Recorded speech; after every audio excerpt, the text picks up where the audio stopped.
Aleluia! Louvado seja Deus para todo sempre. Estamos de volta e muito feliz, muito grato a Deus. Eu quero hoje,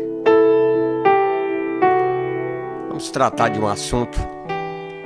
Nós temos acompanhado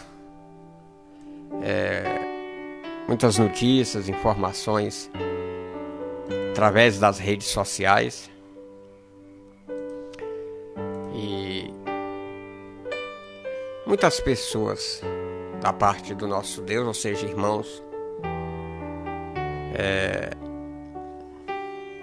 que passaram para Jesus recentemente e estão sendo aclamados nas redes sociais. Cada um faz a sua homenagem da maneira que quer, né? Mas o assunto que nós queremos tratar é um assunto muito delicado e que muitas pessoas preferem até não tocar no assunto. Mas que assunto é este, irmão Albispo? A idolatria e seus males. Nós, chamado povo de Deus, ou que se diz povo de Deus, temos que ter bastante cuidado com a maneira que nós tratamos as pessoas. Muitas das vezes o irmão ou a irmã comete um ato de idolatria, às vezes mesmo até sem saber, né, que está cometendo o ato de idolatria.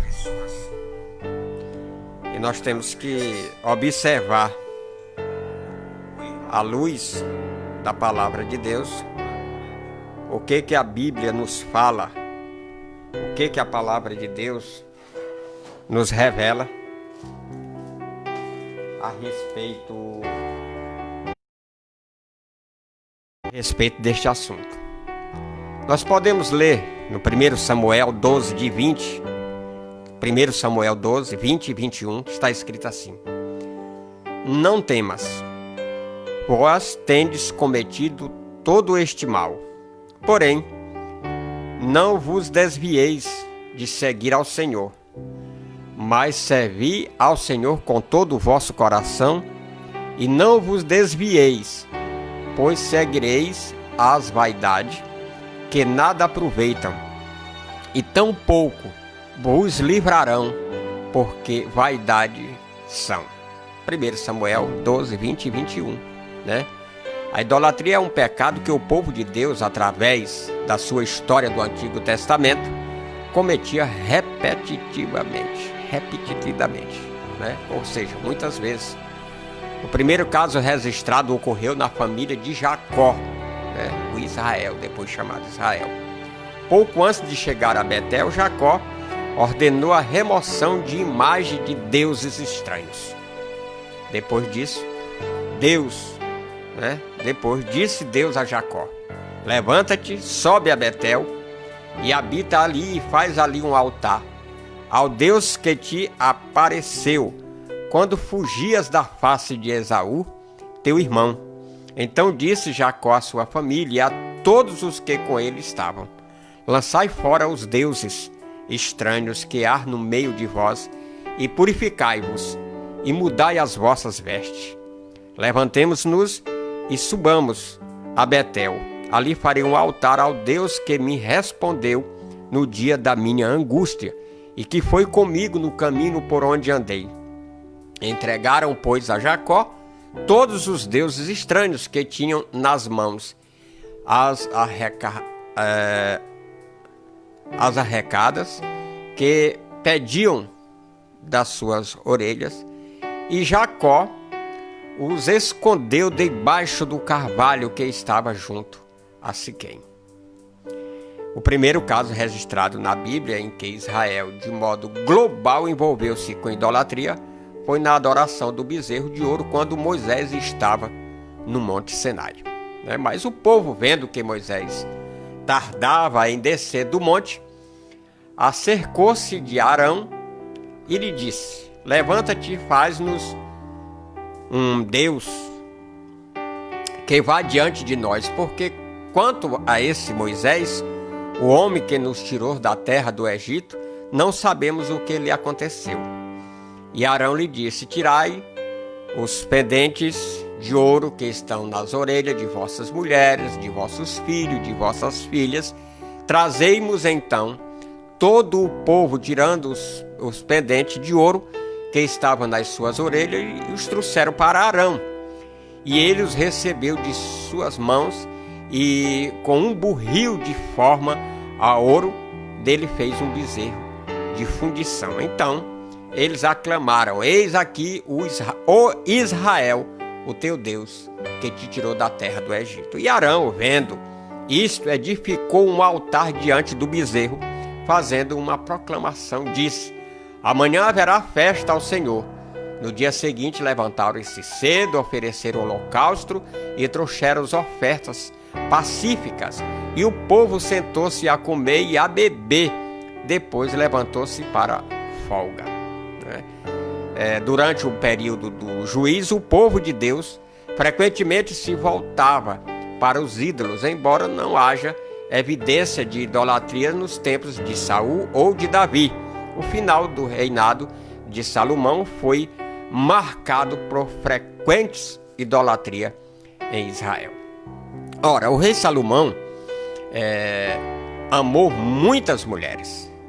O rei Salomão amou muitas mulheres estrangeiras, além da filha de Faraó, a Moabitas, Amonitas, Adomitas, Sidonias, Etéias, das nações que o Senhor dissera aos filhos de Israel: não ireis para elas, nem elas virão para vós. De outra maneira, perverterão o vosso coração para seguir os seus deuses. A estas se apegou Salomão, 700 mulheres, princesas e 300 concubinas, e suas mulheres lhe perverteram o coração. Já imaginou? O cara tem 700 mulheres, princesas e 300 concubinas,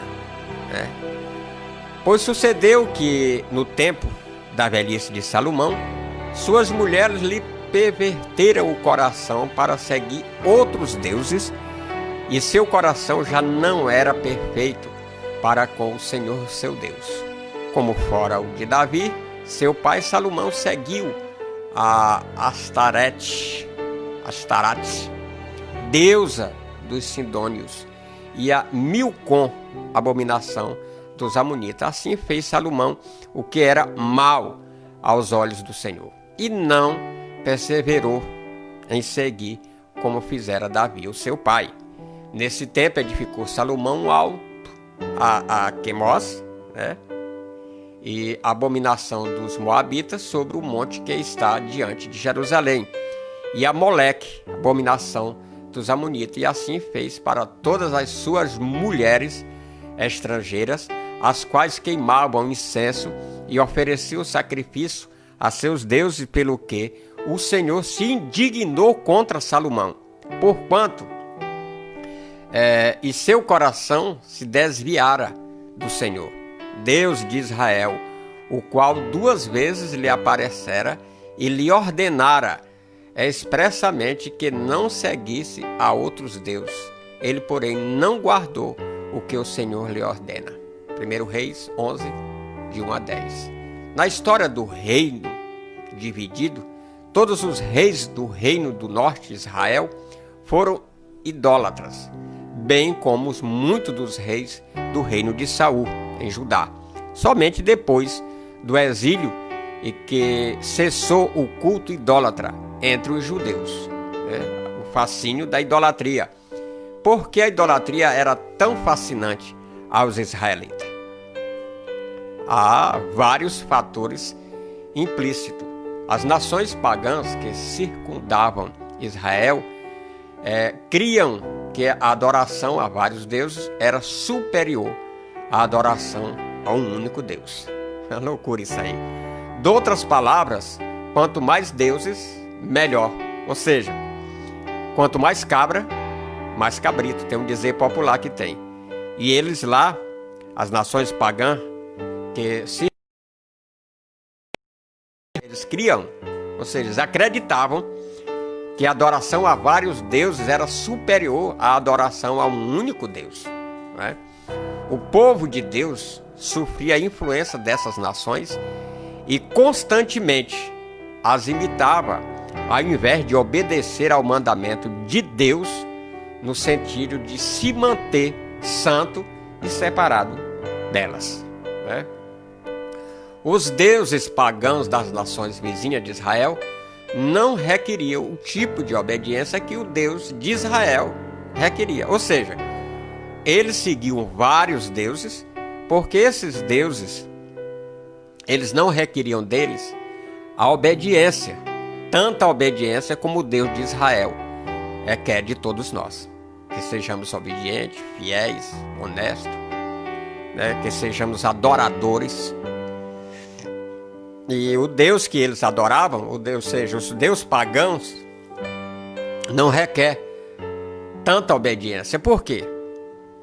Porque são deuses que têm pés, mas não andam, têm mãos, mas não apalpam, têm olhos, mas não vê, têm boca, mas não falam, têm ouvidos, mas não ouvem, né? E o nosso Deus, o Deus que nós adoramos, é um Deus que, por sua vez, requer que o povo obedeça aos altos padrões morais,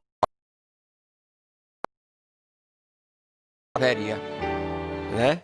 Deus é poderoso e Deus quer que o seu povo obedeça aos altos padrões morais da sua lei.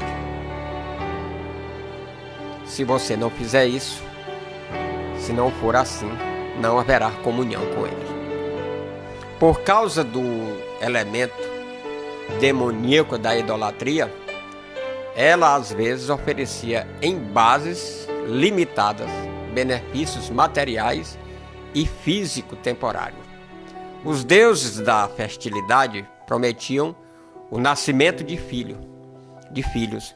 Os deuses do tempo, sol, lua, chuva e muitos deles, prometiam as condições apropriadas para a colheita abundante e os deuses da guerra prometiam proteção dos inimigos e vitória nas batalhas. A promessa de tais benefícios fascinava os israelitas, daí muitos se